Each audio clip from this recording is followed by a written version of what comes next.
Hello भावी शिक्षक और शिक्षिकाएं, कैसे हैं। उम्मीद करते हैं आप लोग बहुत अच्छे होंगे। और आज हम लोग डीएलएड सेकेंड सेमेस्टर का अगला लेक्चर पढ़ने वाले हैं। और वैसे भी लगभग मान के चलिए हम लोग 34-35वां लेक्चर होगा। धीरे धीरे पूरे राजन सीरीज के हर क्वेश्चंस को हम लोग लगाते हुए आए हुए हैं। अगर आप पूरे लेक्चर्स को देख लेते हैं तो आपका पूरा का पूरा मैथ एकदम कंप्लीट रिवीजन हो जाएगा और राजन सीरीज पढ़ने की जरूरत भी नहीं होगी।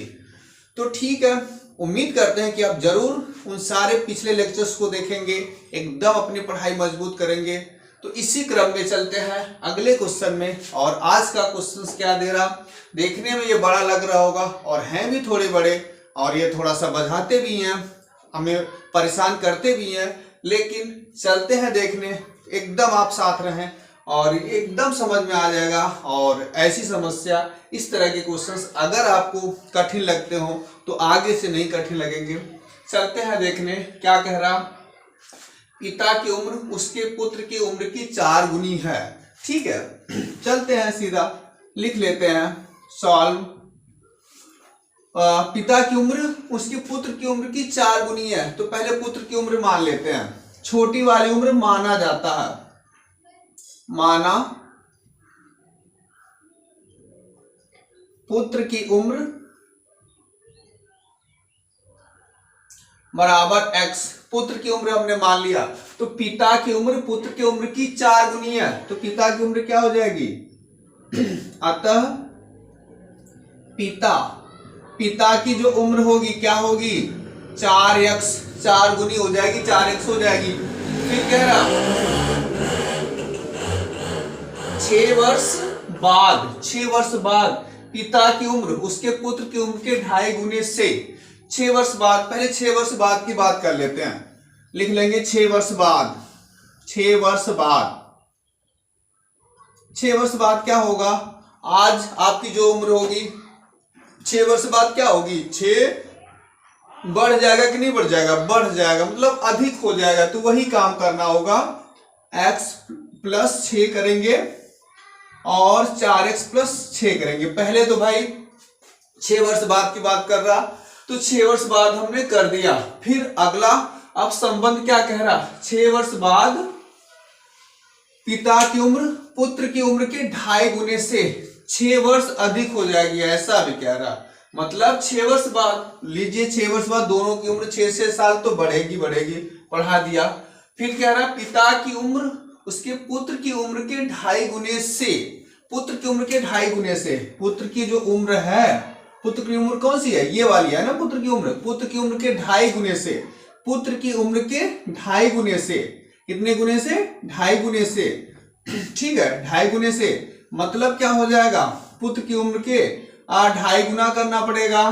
पुत्र की जो उम्र है इसका 2.5 गुना, 2.5 गुना का मतलब 5/2 कर लीजिए, यही तो 2.5 गुना होता। पुत्र की उम्र के 2.5 गुने से 6 वर्ष अधिक हो जाएगी, 6 वर्ष अधिक हो जाएगी, ऐसा कह रहा। क्या कह रहा, 6 वर्ष बाद पिता की उम्र, अगर 6 साल की बात कर रहा, 6 वर्ष बाद की बात कर रहा, तो पिता में भी 6 साल जोड़ दिया, पुत्र में भी 6 साल जोड़ दिया।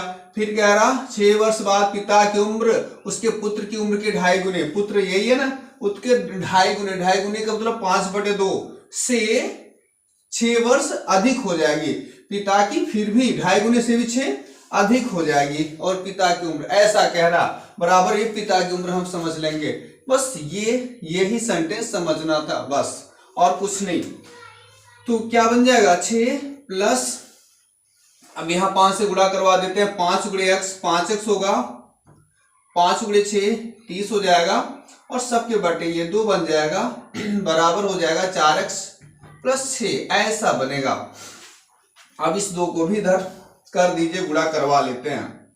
क्या बन जाएगा, इधर 2 का 6 से 12 प्लस 5x प्लस 30/2 बराबर क्या हो रहा, 4x + 6/1 कर दिया। अच्छा, थोड़ा एक बार और चल लेते हैं, एक बार और चलते हैं, जोड़ लेते हैं। ये 5x हो गया ना, प्लस 30 और 12 42 बटे कितना हो गया 2 बराबर 4x प्लस 6 बटे 1 ऐसा बन जाएगा। ये बन जाएगा, ये 30 12 42 हो जाएगा प्लस 5x बटे 2 और ये 4x प्लस 1 बटे इतना हो जाएगा। क्रॉस मल्टीप्लाई करवा लेते हैं, त्रिया गुणा करवा लेते हैं, क्रॉस मल्टीप्लीकेशन करवा लेते हैं। इस पूरे का 1 से गुणा करवाएंगे क्या होगा 5x प्लस 42 और 2 से गुणा करवाइए 2 चौके 8x प्लस 2 6 के 12 ऐसा बन जाएगा। 2 का 4 से 8x और 2 का 6 से 12 ऐसा बन जाएगा। फिर आप अक्षरों को एक तरफ मतलब चर वैल्यू एक तरफ अचर वैल्यू एक तरफ कर लेते हैं।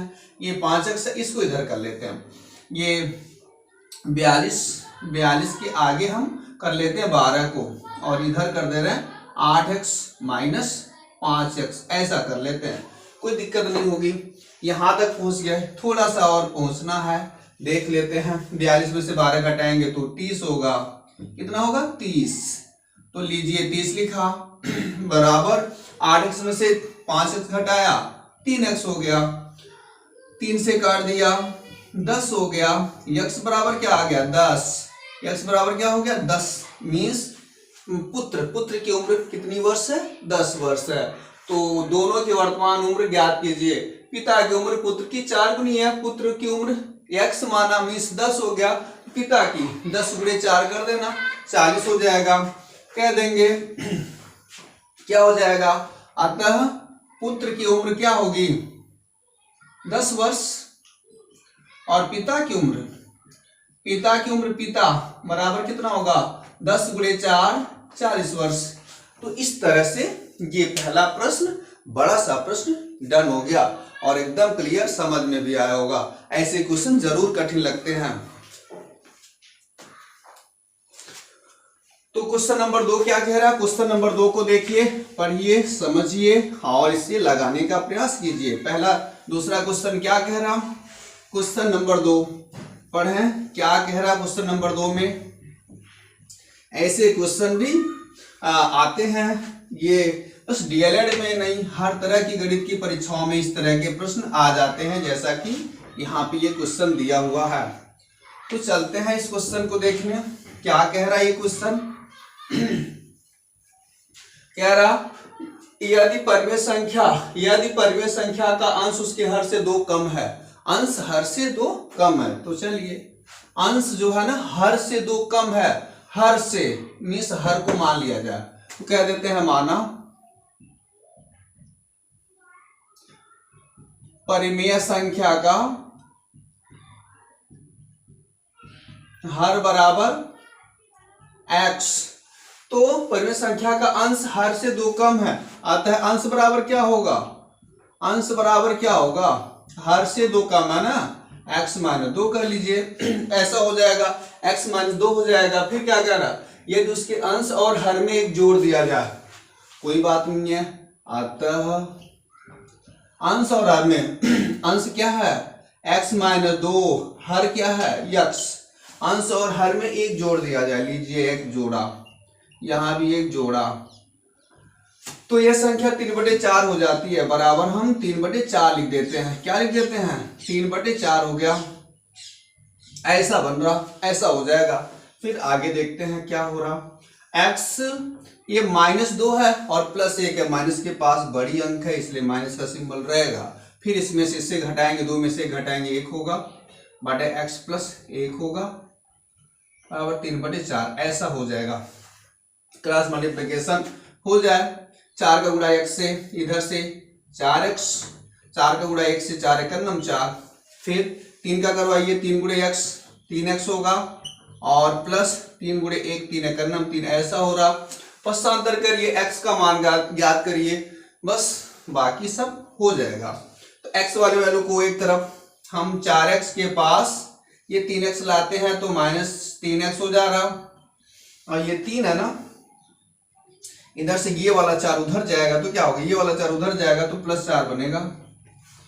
4x में से 3x घटाएंगे तो x बचेगा बराबर 7। तो लीजिए x बराबर क्या आया 7, मीन्स परिमेय संख्या का हर बराबर x बराबर 7, हर का मान 7 है।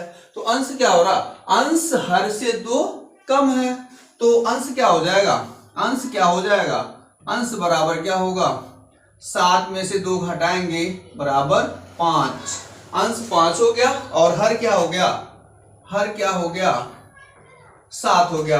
तो भिन्न या परिमेय संख्या क्या हो जाएगी, वह संख्या। अतः परिमेय संख्या बराबर, परिमेय संख्या बराबर हो जाएगी, अंश 5 है और हर 7 है, तो इस तरह से 5/7 यही आंसर हो गया। तो उम्मीद करते हैं एकदम आज का क्लियर समझ में आया होगा। तो वीडियो कैसा लगता है एक कमेंट जरूर करें और लाइक करना न भूलें। तो आज के लिए बस इतना। जय हिंद।